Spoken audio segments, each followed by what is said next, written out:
Ezequiel 1:1. Aconteció en el año 30, en el mes cuarto, a los 5 días del mes, que estando yo en medio de los cautivos junto al río Quebar, los cielos se abrieron y vi visiones de Dios. Gloria al Señor. Los cielos se abrieron para Ezequiel. Los cielos también se han abierto para nosotros. ¿Qué nos permitirá ver en esta mañana, en estos cielos abiertos?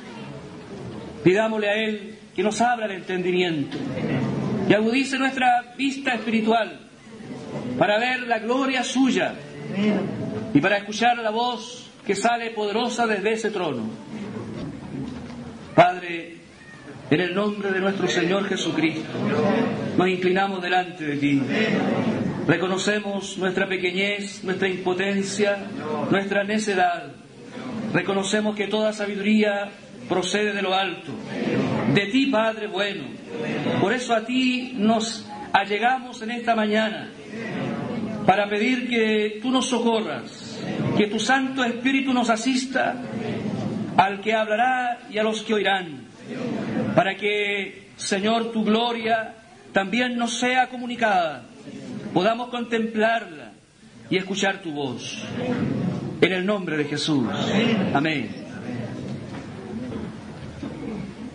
Comienza el libro de Ezequiel mostrándonos los cielos abiertos y mostrándonos algunas visiones de Dios en su trono. Lo que vio Ezequiel fue tan impresionante que cuando termina esta primera visión, según leemos en el versículo 28, se postró sobre su rostro y oyó la voz de uno que hablaba. Es imposible contemplar la gloria de Dios y no caer postrados, porque lo que nosotros conocemos en la tierra es defectuoso, es pálido. Lo que conocemos en la tierra es una sombra apenas, es una niebla. Las cosas verdaderas están más allá de las nubes. Por tanto, cuando miramos lo que hay más allá de este cielo, no podemos permanecer indiferentes. La visión de Ezequiel, según vamos a leer desde el versículo 4, es una visión de querubines. Es una visión de algunas figuras un poco extrañas. Y miré, y aquí venía del norte un viento tempestuoso y una gran nube, con un fuego envolvente y alrededor de él un resplandor, y en medio del fuego algo que parecía como bronce refulgente, y en medio de ella, de la nube, la figura de 4 seres vivientes. Y esta era su apariencia, había en ellos semejanza de hombre. Luego se describe en qué consistían estos seres vivientes. Su figura es extraña, pero impresionante.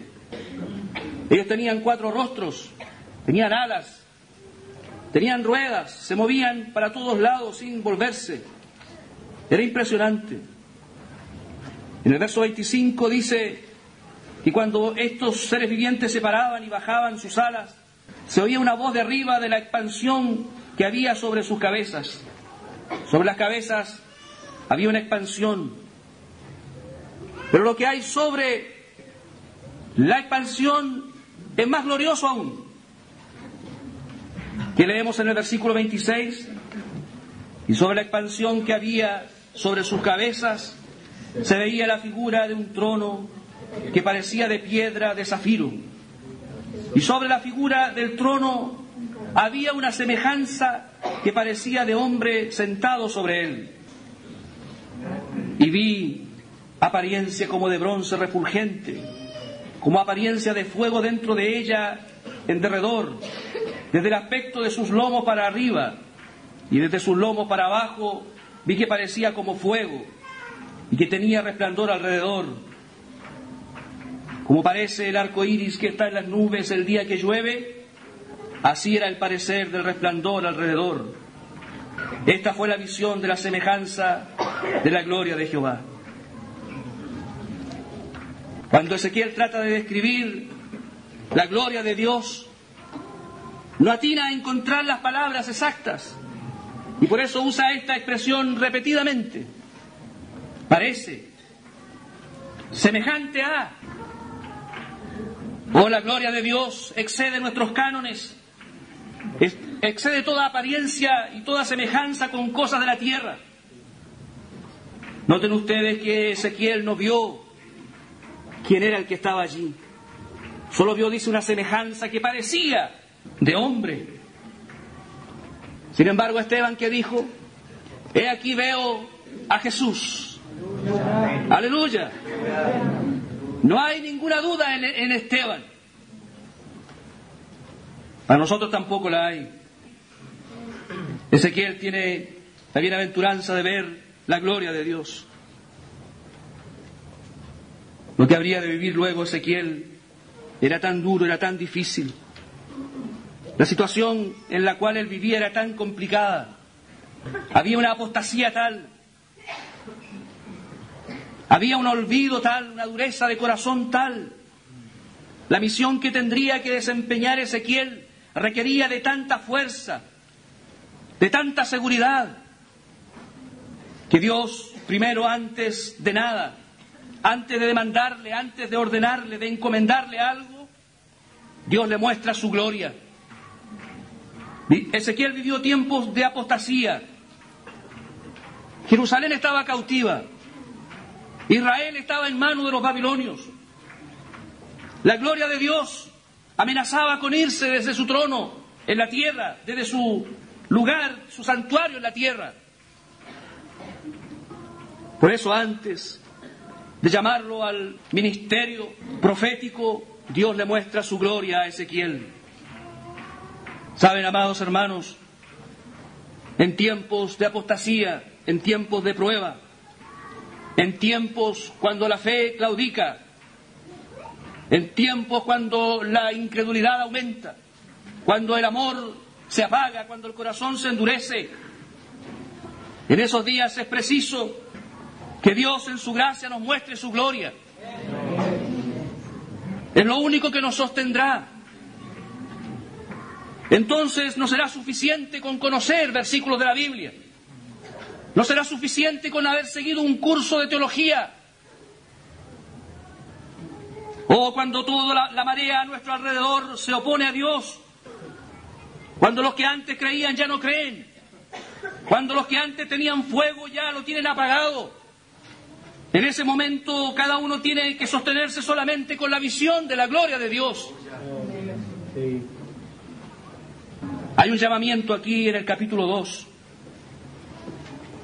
Luego de esta visión, y desde ese trono sale una voz que habla a Ezequiel diciendo: Hijo de hombre, ponte sobre tus pies y hablaré contigo.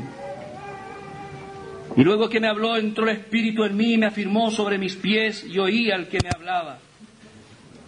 Y me dijo: Hijo de hombre, yo te envío a los hijos de Israel, a gentes rebeldes que se rebelaron contra mí. Ellos y sus padres se han rebelado contra mí hasta este mismo día.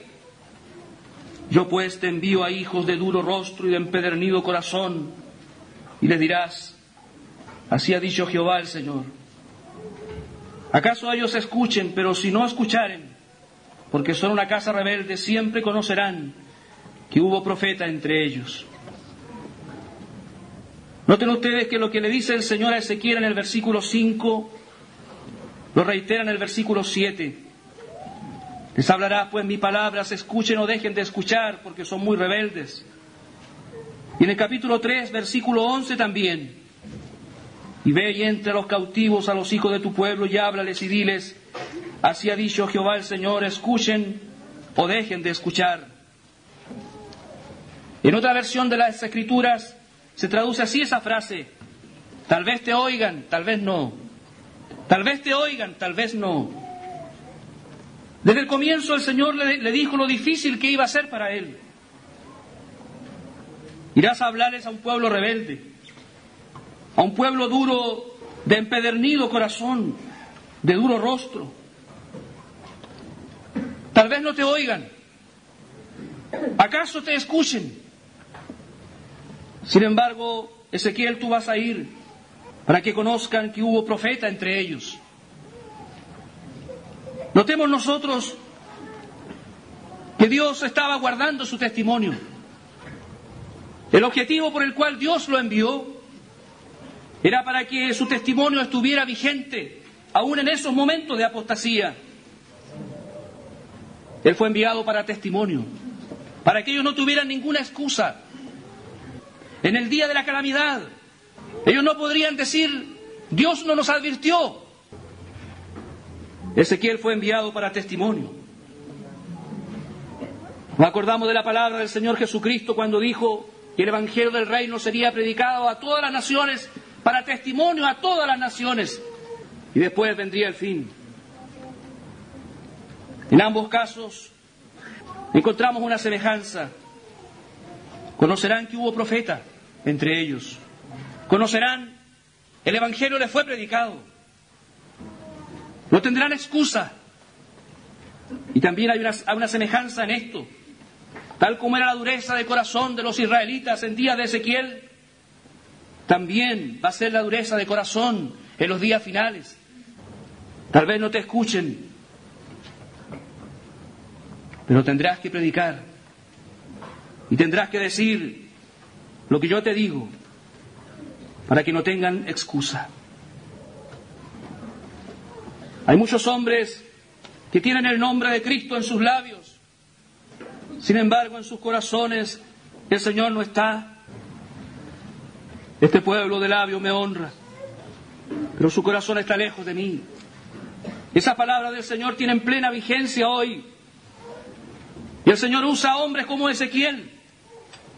El Señor está convocando en este tiempo a sus profetas para que se levanten, para que sean un testimonio a un pueblo rebelde. Dios está convocando a los Ezequiel, mostrándoles su gloria, encomendándolos para que hablen las palabras de Dios. Escuchen o dejen de escuchar. Enseguida, el Señor le dice a Ezequiel, abre tu boca, versículo 8 al final, y come lo que yo te doy. Y miré, y aquí una mano extendida hacia mí, y en ella había un rollo de libro. Y lo extendió delante de mí, y estaba escrito por delante y por detrás, y había escritas en él endechas y lamentaciones y ayes.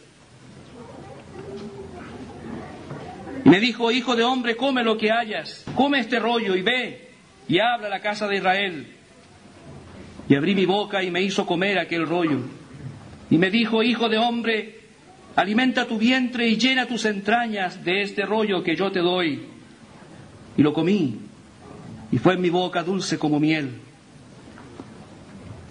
Noten ustedes que Ezequiel no es enviado en sus propios recursos o a decir sus propias palabras. Ezequiel no es enviado sin que primero Dios lo capacite, lo alimente, lo nutra de las palabras que él deberá decir. Un profeta de Dios no habla de sí mismo. Si Dios calla, el profeta debe callar. Si Dios habla, el profeta debe hablar. Si Dios dice morirás, el profeta debe decir morirás. Si Dios dice vivirás, el profeta deberá decir vivirás. Alimenta tu vientre y llena tus entrañas de este rollo. Las entrañas son el lugar más íntimo, el interior. Hasta ese lugar tiene que llegar la palabra que Dios da al profeta. En el verso 10 dice, y me dijo, hijo de hombre, toma en tu corazón todas mis palabras que yo te hablaré. Toma en tu corazón todas mis palabras. ¿Con qué recibimos la palabra de Dios? ¿Solamente con los oídos? ¿Con la inteligencia? ¿Con la mente? La palabra de Dios puede ser objeto de disección. Es la palabra de Dios para examinarla como si fuese un texto de poesía griega. El Señor le dice a Ezequiel que tiene que llenar sus entrañas y tiene que recibir en su corazón las palabras. Oh pueblo de Dios, las palabras de Dios no son para ponerlas en duda, para analizarlas, para hacer cálculos si será o no verdad. Las palabras de Dios son para recibirlas en el corazón, para creerlas. Solo cuando se reciben en el corazón pueden producir un cambio de conducta. Cuando algo nos llega a la mente, apela a nuestro razonamiento y entonces un razonamiento es contestado con otro razonamiento. Si Dios nos dice algo, podemos replicar a lo que Él dice, como cuando uno dialoga con otro. Pero cuando Dios es recibido en el corazón, su palabra es recibida en las entrañas, no hay contraargumentos, no lo hay. Hay una aceptación, hay una actitud de adoración, hay una conciencia de que Dios me ha hablado. Me inclino ante Él, le adoro. ¿Te ha hablado a ti el Señor así alguna vez? ¿Ha quedado tu boca cerrada cuando Él lo ha hecho? ¿Se ha inclinado tu corazón para adorarle? Necesitamos oír así al Señor con reverencia, oírlo con fe. A Israel en el desierto no le aprovecharon las muchas palabras que Dios les habló porque ellos no acompañaron el oír con fe, no oyeron con fe. Dios debe ser escuchado por el corazón.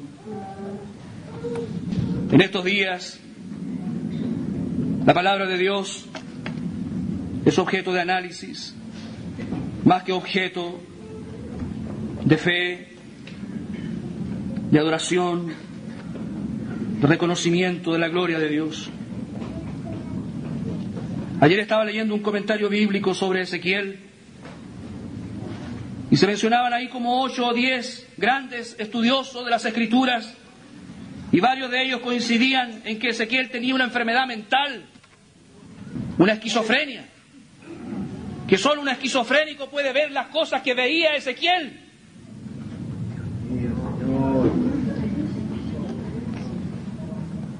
La palabra de Dios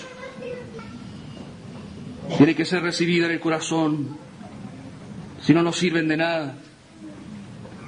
Servirá solo para condenar a aquel impío que las puso en duda, que las rebatió, que las cuestionó. He aquí un profeta que es introducido en un ministerio, en un servicio. A lo mejor alguno de ustedes dirá: ¿qué me dice a mí esta palabra? Yo no soy un profeta en la casa de Dios.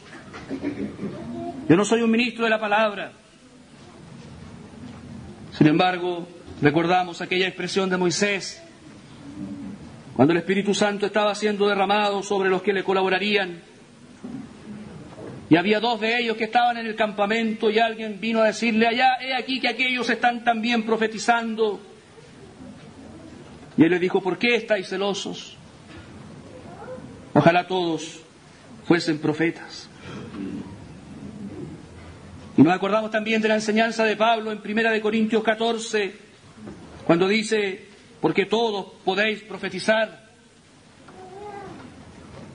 Ese capítulo 14 de 1 Corintios es un llamado a que el pueblo de Dios profetice, a que el pueblo de Dios abra su boca para declarar los hechos de Dios, la palabra de Dios. Todos somos profetas. Cuando tú le hablas a tu vecino del Señor, tú eres un profeta. Cuando tú le dices: el mundo que vivimos va a perecer bajo los juicios de Dios, tú eres un profeta. Cuando tú notificas a un pecador que ese camino le está llevando hacia el infierno, si tú sigues actuando así, perecerás, morirás. Tú eres un profeta. En tiempos difíciles como los que vivimos, Dios está llamando a muchos, Ezequiel. Y creo que en esta mañana también te está llamando a ti. Si no lo has visto hasta hoy, es bueno que lo veas. ¿Para qué Dios llamó a Ezequiel? El título que sigue dice: el atalaya de Israel. Para que fuera una atalaya. Vamos a hablar un poco de lo que significa ser una atalaya. Pero el pasaje análogo que aparece en el capítulo 33 está mejor desarrollado. Vamos a ir a Ezequiel 33. Mira mi palabra de Jehová diciendo: Hijo de hombre, habla a los hijos de tu pueblo y diles: cuando trajere yo espada sobre la tierra, y el pueblo de la tierra tomare un hombre de su territorio y lo pusiere por atalaya, y él viere venir la espada sobre la tierra y tocare trompeta y avisare al pueblo, cualquiera que oyere el sonido de la trompeta y no se apercibiere, y viniendo la espada lo hiriere, su sangre será sobre su cabeza. El sonido de la trompeta oyó y no se apercibió, su sangre será sobre él. Mas el que se apercibiere librará su vida. Pero si la atalaya viere venir la espada y no tocare la trompeta, y el pueblo no se apercibiere y viniendo la espada hiriere de él a alguno, este fue tomado por causa de su pecado, pero demandaré su sangre de mano del atalaya. Así pues, hijo de hombre, te he puesto por atalaya a la casa de Israel, y oirás la palabra de mi boca y los amonestarás de mi parte. ¿Qué es una atalaya? Una atalaya es un centinela, es un vigía. En las ciudades amuralladas de la antigüedad había torres en algunos sectores de los muros para que los atalayas desde allí pudieran mirar a lo lejos lo que sucedía, especialmente si había peligro para la ciudad. Y aquí se dice exactamente cuál es el deber de la atalaya. Noten en el versículo 3 lo que dice: y él viere venir la espada sobre la tierra. ¿Qué significa ver venir la espada sobre la tierra? La espada es el peligro, es el enemigo. Es el peligro que acecha. La ciudad va a ser atacada.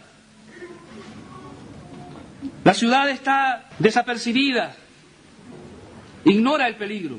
Están confiados. Ellos están viviendo su vida cotidiana. Ellos no advierten el peligro.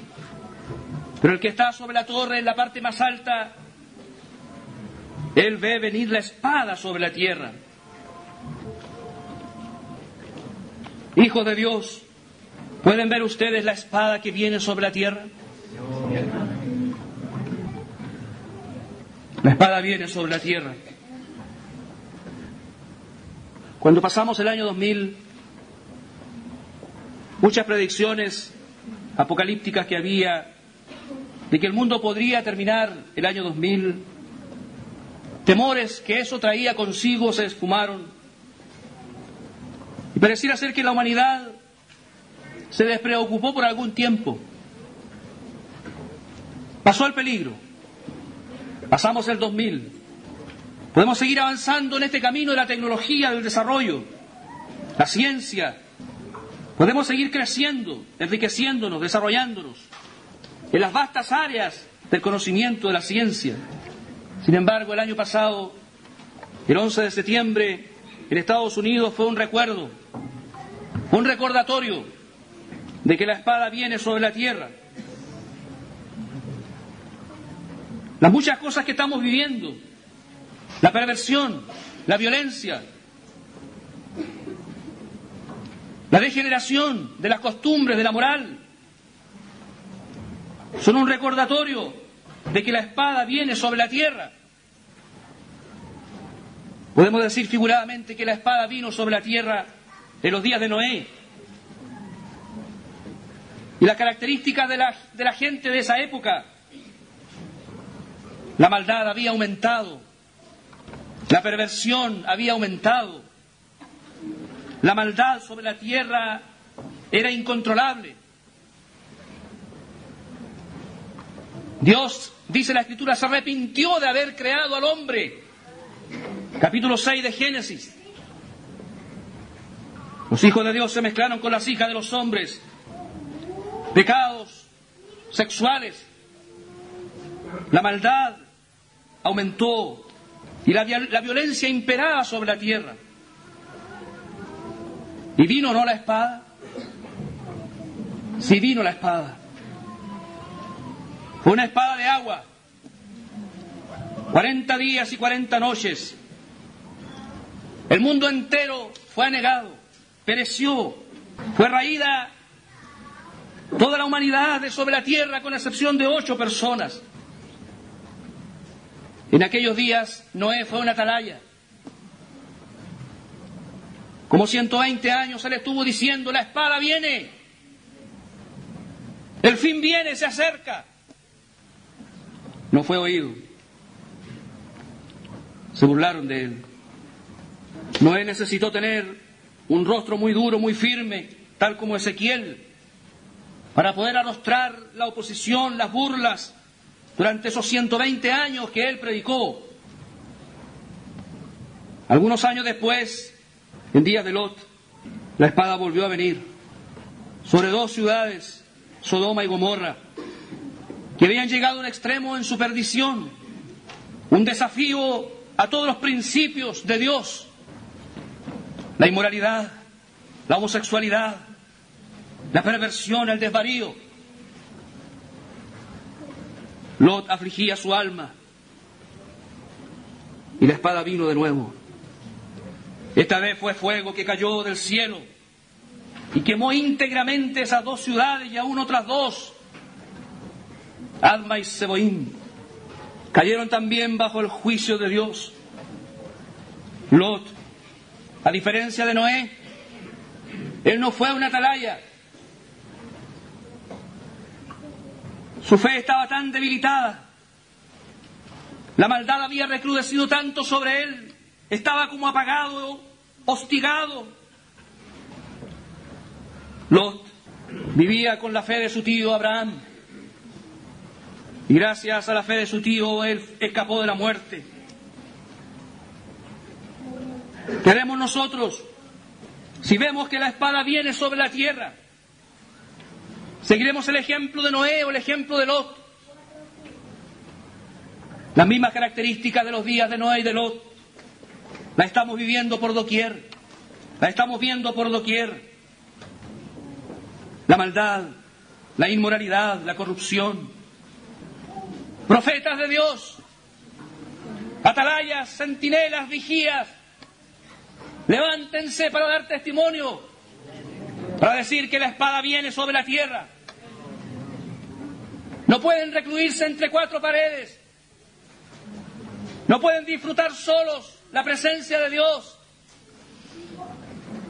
Hay que pararse en los lugares altos para anunciar a todos que el peligro acecha, que los juicios vienen, que Dios se está cansando de una humanidad pervertida, que la santidad de Dios ya no soporta más.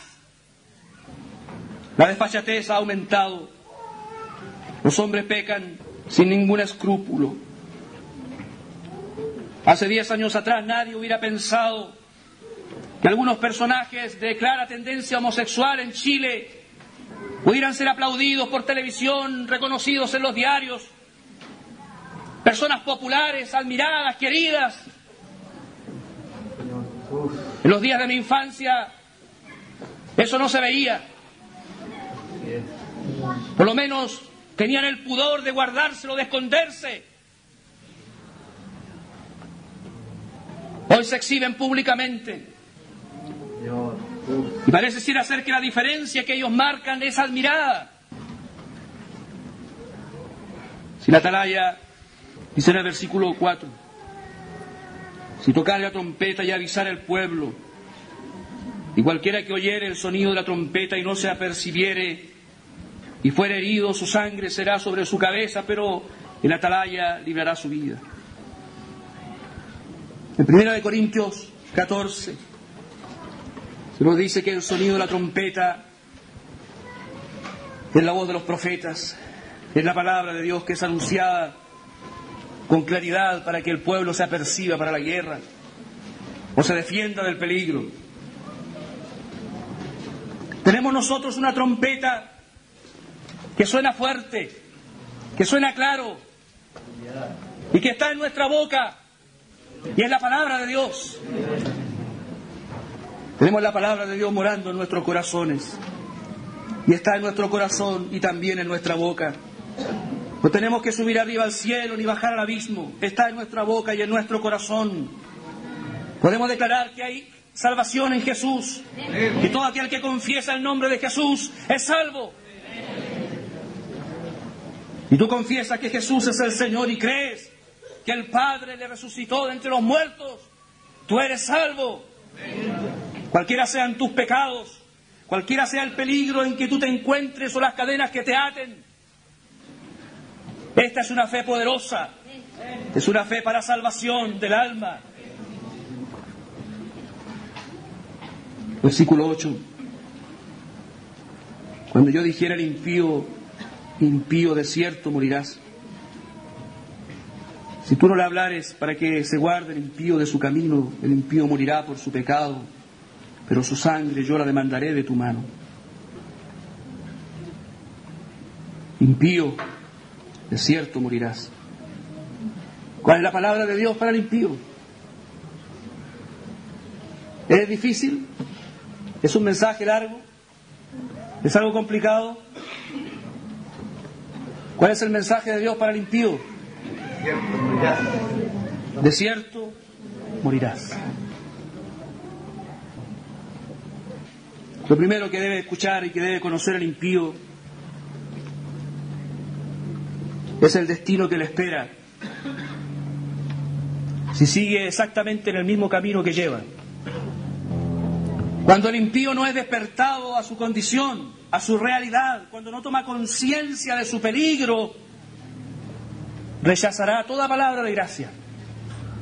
Es solo cuando ve el peligro, cuando es convencido por el Espíritu de que su camino es de perdición, de que su condición no tiene retorno, entonces él puede clamar por misericordia. Él va a abrir el corazón para recibir la gracia. Impío de cierto morirás. Atalayas, este es el mensaje para el impío. Aquí no hay misericordia en esta expresión, no hay gracia. Sin embargo, esa notificación, esa sentencia de muerte anunciada a los impíos puede producir un arrepentimiento, puede producir un cambio. El Espíritu Santo tocará su corazón y lo mismo que hace un martillo con una piedra la puede quebrantar. Y la palabra también, como una espada, puede atravesar su alma y producir arrepentimiento allí donde solo hay dureza, incredulidad. Pecador, tú que estás sin Dios, tú que no tienes a Cristo, tú morirás indefectiblemente, morirás. No solo físicamente, morirás eternamente. La paga del pecado es muerte. La única manera de mantenerse en pie sobre las aguas es que debajo de los pies haya una roca. Y la roca es Cristo Jesús. Lo mismo que Pedro se hundió en el mar, porque por un momento dejó de ver al Señor, así también los impíos zozobrarán, se ahogarán en el mar tempestuoso de este mundo, y sus almas irán al infierno por los siglos de los siglos. Hay una doctrina en medio de la cristiandad que dice que el alma de los impíos irá al infierno, pero que ese infierno durará lo que demora un leño en el fuego en quemarse. Y que así como ese leño se transforma en ceniza y después en nada, así el alma de los pecadores, luego de un juicio leve, rápido, esas almas se convertirán en nada. Hay una doctrina hoy en la cristiandad que dice así, y cuando tú conversas con esa clase de gente, ellos no le tienen temor al infierno.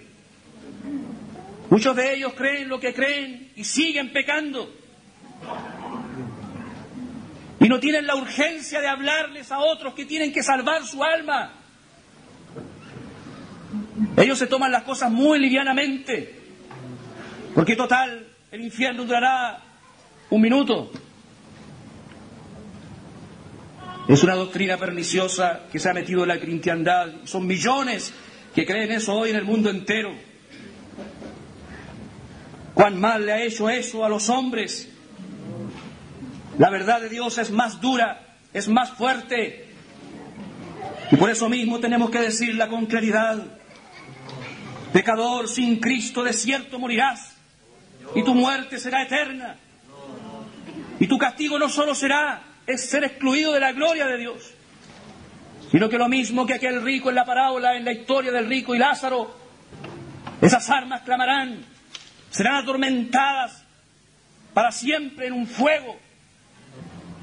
No hay ninguna razón para que un hombre impío pueda seguir viviendo después de la muerte y seguir como desaprensivamente pensando que el castigo es leve.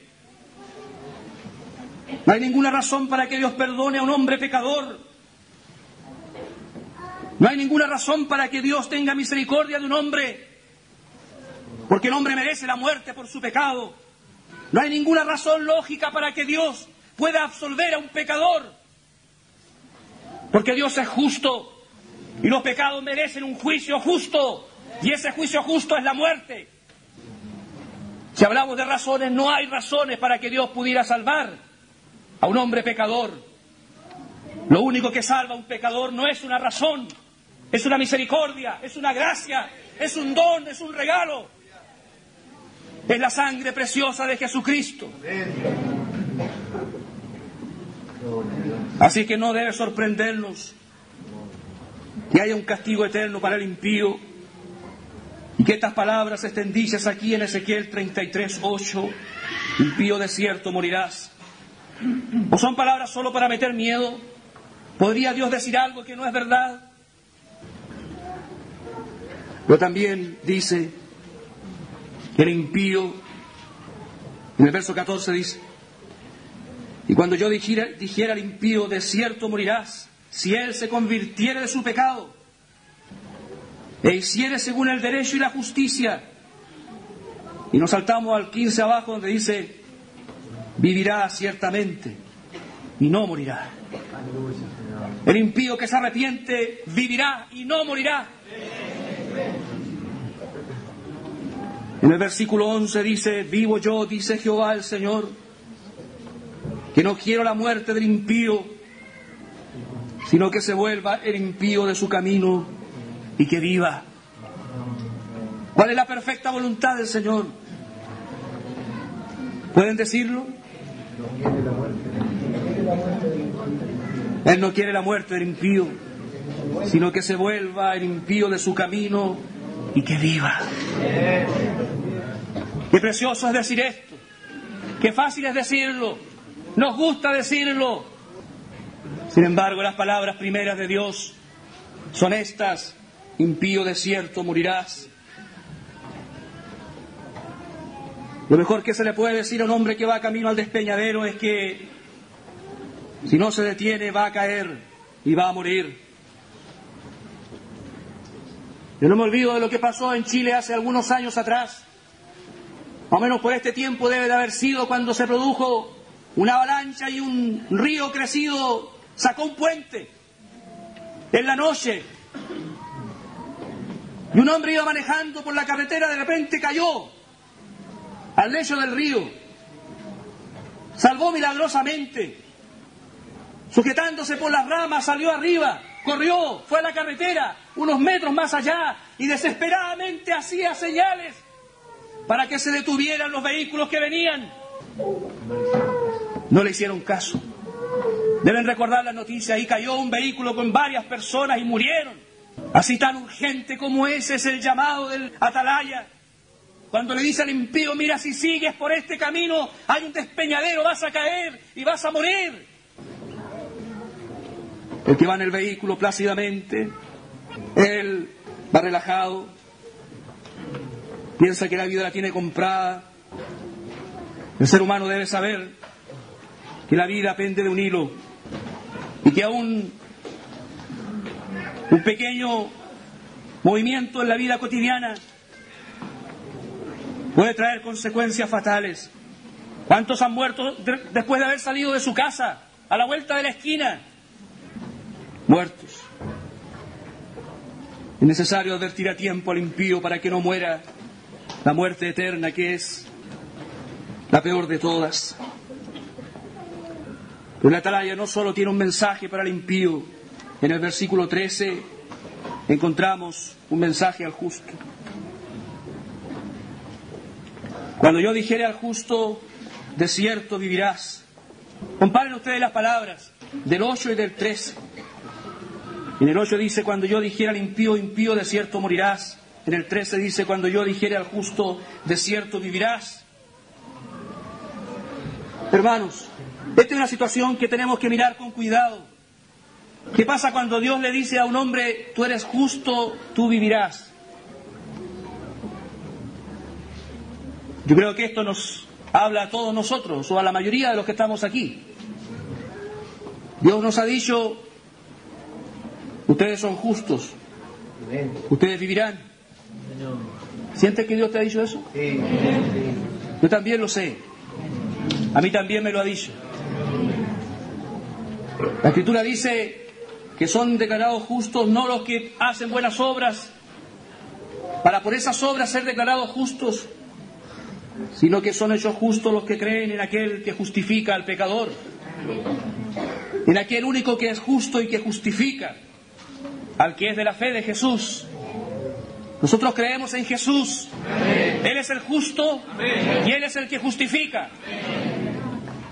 Por lo tanto, no hay ningún otro mérito, no hay ninguna otra condición para que un hombre pueda ser declarado justo, sino es recibir simplemente la justicia del justo. Sin embargo, hay un mensaje para el justo, ya que Dios nos ha dicho, de cierto vivirán. Y Él dice, confiado en su justicia. Son bastante familiares estas palabras. Justos confiados en su justicia. Justos que miran por la ventana para afuera de su casa y dicen, pobres hombres pecadores, pobre borracho aquel, los juicios le van a caer, cuidado pecadores. Un justo confiado en su justicia puede hacer también iniquidad. Y en tal caso, todas sus justicias no serán recordadas, sino que morirá por su iniquidad que hizo. Qué extrañas palabras. ¿No es contradictorio con lo que dice Pablo en Romanos? ¿No es contrario con la doctrina de la salvación eterna? La salvación que no se pierde. La salvación solo por los méritos de Cristo, por fe, por gracia. Así es que después de haber sido justo por mucho tiempo, si comete pecados, sus justicias serán olvidadas y morirá por esta última iniquidad que hizo. Veamos lo que dice el versículo 12. Y tú, hijo de hombre, di a los hijos de tu pueblo, la justicia del justo no lo librará el día que se rebelare. La impiedad del impío no le será estorbo el día que se volviere de su impiedad, y el justo no podrá vivir por su justicia el día que pecare. Hay tres tipos de pecado que comete el justo aquí. En el verso 12, la justicia del justo no lo librará en el día que se rebelare. Al final del 12, es la rebelión. Al final del 12, el que pecare, el pecado. Y en el 13 es la iniquidad que comete en su confianza. Queremos destacar eso. El peligro está en esa confianza. Hermanos justos, ¿por qué suele venir rebelión al corazón del creyente? Hay hijos de Dios que se rebelan contra Dios. ¿Sabe cuándo suele ocurrir eso? Eso suele ocurrir en el día de la prueba. A un cristiano se le murió su único hijo. Se rebela. A un cristiano se le quema la casa. Se rebela. Un cristiano pierde a su esposa. Se rebela. Fracasa la empresa. Se rebela. Cae en pecado un cristiano prominente. Se rebela. Le falla a su líder. Se rebela. ¿Qué es eso? Sino una prueba para la fe. Esas experiencias, esas circunstancias, esas desgracias entre comillas, no son una prueba sin duda difícil para la fe, pero que si un hijo de Dios que ha visto al Señor, que conoce que toda su vida está en manos de Dios, que nada escapa a su control y que Dios es bueno y que lo que Dios dispone es lo mejor para él, si un cristiano piensa, cree así, entonces esa prueba no generará rebeldía. Se quebrantará el corazón sin duda. Habrá lágrimas y lágrimas. Habrá desvelos. Habrá angustia indecible. Pero no habrá rebeldía. Ese cristiano dirá, Dios dio, Dios quitó. Sea el nombre de mi Dios bendito. Hermanos míos, tened por sumo gozo cuando os halléis en diversas pruebas, sabiendo que la prueba de vuestra fe produce paciencia. Mas tenga la paciencia su obra completa, para que seáis perfectos y cabales, sin que os falte cosa alguna. La prueba en un justo no ha de producir rebelión, sino antes bien gozo. Lágrimas, pero gozo. Aflicción, pero gozo. Y esperanza de que tras esta aflicción vendrá un día de regocijo. Tras esta estrechez vendrán días de abundancia. Amén. Tenemos que decirle esto a los justos, a los hijos de Dios. No se rebelen por las pruebas. No se levanten contra la autoridad de Dios. Ya pasarán. Y aquello dejará un grato olor de Cristo, un fruto apacible de justicia en aquellos que han sufrido. La rebelión en un hijo de Dios es un problema grave, porque es desconocer que la mano de Dios es bondadosa. Es desconocer que Dios vela sobre él. Es desconocer que Dios tiene a sus ángeles apostados donde nosotros vamos. Es atribuirle a Dios algo impropio. Luego, una segunda razón: el justo no podrá vivir por su justicia el día que pecare. Los pecados rondan dentro del cristiano, eso lo tiene que saber todo hijo de Dios. Dentro del cristiano, aún del más consagrado, aún del más antiguo y del más maduro, hay un germen de pecado que puede expresarse apenas se le da un poco de libertad, apenas se le da lugar. Ese germen de pecado que la Escritura se denomina también concupiscencia, dará a luz el pecado. La concupiscencia, después que ha concedido, da a luz el pecado, y el pecado, siendo consumado, da a luz la muerte. Tienen que saberlo los hijos de Dios. Todo pecado trae una consecuencia de muerte. Nadie puede pecar impunemente. Hay cristianos que han pecado y le encontraron un grato sabor al pecado. Se sacudieron de ese pecado y dijeron, no pasó nada, no hay castigo, no hay disciplina. Se sacudieron un poco y más allá cometieron otro pecado. Se sacudieron de nuevo y siguieron caminando. Y de repente, la mano de Dios vino sobre ellos. Firme, dura, severa, pero amorosa también. Nadie puede pecar impunemente. Pueblo de Dios, no hay pecados blandos, blancos, pecados buenos o pecados chicos.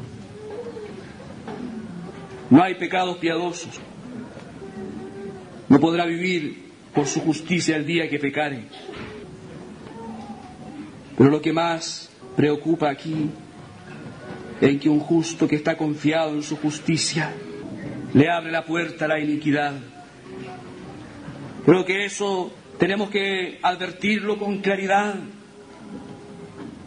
Nosotros no podemos dejar de velar sobre nuestra alma, porque delante de nosotros está el bien y el mal. Sigue estando el bien y el mal lo mismo que para Caín. Todo santo, todo justo puede caer mañana mismo si quiere. Dios no tiene a nadie obligado a caminar en rectitud. Es la propia decisión del creyente, con el socorro de la gracia, de la asistencia del Espíritu, la vida todopoderosa de Dios adentro, la que nos permite caminar en justicia. Pero si un hombre, por piadoso que sea, decide pecar, va a pecar. Es necesario que se quite de los creyentes esa confianza en su propia justicia y en su lugar se establezca firmemente una confianza en Dios. Noten ustedes que este hombre está confiado en su propia justicia, no en Dios. Es una confianza insegura, es una confianza mentirosa. Nosotros tenemos que decir, solo en Dios confiamos. No confiamos en nosotros mismos, solo en Dios confiamos. El libro de Ezequiel es un libro en que Dios llama a los hombres a hacerse responsables por su propia conducta, responsables por su pecado, responsables delante de Dios. En este libro no se habla del pecado de Israel como pueblo, sino más bien del pecado individual. Responsabilidades personales, responsabilidades individuales. ¿Por qué razón ocurre así? Porque los días que fue escrito esto, el pueblo como nación, el pueblo de Israel, se había desviado, se había apartado. La única esperanza que quedaba era que un israelita piadoso en particular, uno entre 1000, uno entre 10.000, escuchara, atendiera, se salvara. Es lo que ocurre en la Odisea. ¿Se han fijado? Si alguno oyere mi voz, se abriere la puerta, entraré a él, cenaré con él y él conmigo. Sin duda que la cristiandad hoy está viviendo esos días, los días de la Odisea. Y entonces el llamado es particular. Si alguno oyere mi voz y abriere su puerta, yo entraré. Amados hermanos, el mensaje de Ezequiel es un mensaje para nosotros. Por un lado, para que todos nosotros tomemos la carga del profeta, para que todos nosotros nos reconozcamos como atalayas, para que todos los que hemos visto la gloria de Dios y que hemos comido del rollo de la palabra, asumamos la responsabilidad que tenemos delante de nuestra generación. Y aunque ellos sean duros de rostro y tengan un corazón empedernido, el atalaya tiene que decir, la espada viene, tiene que alzar la voz y tocar la trompeta. Que el Señor levante desde este lugar muchos atalayas, muchos profetas, no solo para dar testimonio de las misericordias de Dios, sino también para tener la fuerza cuando sea necesario de decir, impío de cierto morirás, y para decir a los cristianos aletargados, tibios, mundanalizados, decirles cuidado, no te confíes en tu justicia, cuidado, dentro de ti hay un germen de pecado, cuidado, no te rebeles cuando venga la prueba, cuidado, amado, cuidado, porque el día que tú pecares, caerás, tus justicias pasadas no serán recordadas. Creo que aquí no se habla de perder la salvación, esperamos que eso signifique así. Sin embargo, habrá pérdida. Cuando Dios dice que habrá muerte, morirás, es porque habrá muerte. No sé en qué expresiones habrá muerte. Lo menos que podemos pensar es que un cristiano así no va a reinar con Cristo. Y vamos a tener que pensar también que su vida va a arrastrar muchas secuelas de muerte. Va a cosechar lo que sembró para el pecado. Vivirá en derrota, vivirá a expensas de los enemigos. Vivirá siempre fracasando, cayendo. No habrá gozo, no habrá libertad. Oh, es necesario, amados, que seamos despertados todos los que escuchen esta palabra. A ti, cristiano, donde quiera que estés. Tú eres responsable de ser una atalaya hoy. Y eres responsable también de hacer honor a la justicia de Cristo que está dentro de ti, para que no peques ni te rebeles delante de Dios. Que así sea, en el nombre de Jesús. Lo deseamos. Rogamos a Dios por todos sus hijos. Intercedemos a Dios por todo su pueblo, donde quiera que esté, para que los santos, los justos no pequen, no se aparten, para que tiemblen a la palabra, para que se sacudan del sopor, para que hagan buenas obras, obras de justicia, para que se aparten de la iniquidad, para que tiemblen ante el trono de Dios. Pedimos al Señor que así sea hecho. Estemos de pie. Padre, te damos gracias. Te damos gracias por tu palabra. Te damos gracias por el llamamiento de Ezequiel, que también es muy parecido a nuestro propio llamamiento. En esta mañana nos sentimos identificados con este hombre y te rogamos, Padre, que tú nos hagas ser fieles en la encomienda que tú nos das en este día. Permítenos ser atalaya para esta generación. Permítenos ser atalaya para el impío y para el justo. Hoy permite también que nuestro propio caminar sea un caminar digno de ti. Oh, líbranos de la autocomplacencia, líbranos de la autoconfianza, líbranos de confiar en nosotros mismos. Solo en ti confiamos. Tú eres digno de confianza y no el hombre, porque todo hombre es mentiroso, pero tú eres veraz. A ti te damos la gloria, Señor. A ti te damos la alabanza. Te damos gracias por advertirnos. Gracias por hacer tocar tu trompeta entre nosotros en este día. Aleluya, aleluya, bendito es tu nombre. Te damos a ti la gloria, Señor. Te damos a ti la alabanza. Gracias porque tú eres bueno y tu misericordia es para siempre. Gracias porque tu trono hoy es trono de gracia, es trono de misericordia. Gracias porque no se ha cortado tu mano para salvar, no se ha cortado tu diestra para sostener. Oh, bendito es tu nombre. En esta mañana, Padre, te pedimos que en el nombre de Jesús tú llames también a los que tienes predeterminado, a los que ya han sido escogidos por ti. Llámalos en esta mañana. Concédeles el don de la fe en el nombre de Jesús. Bendito es tu nombre, Señor.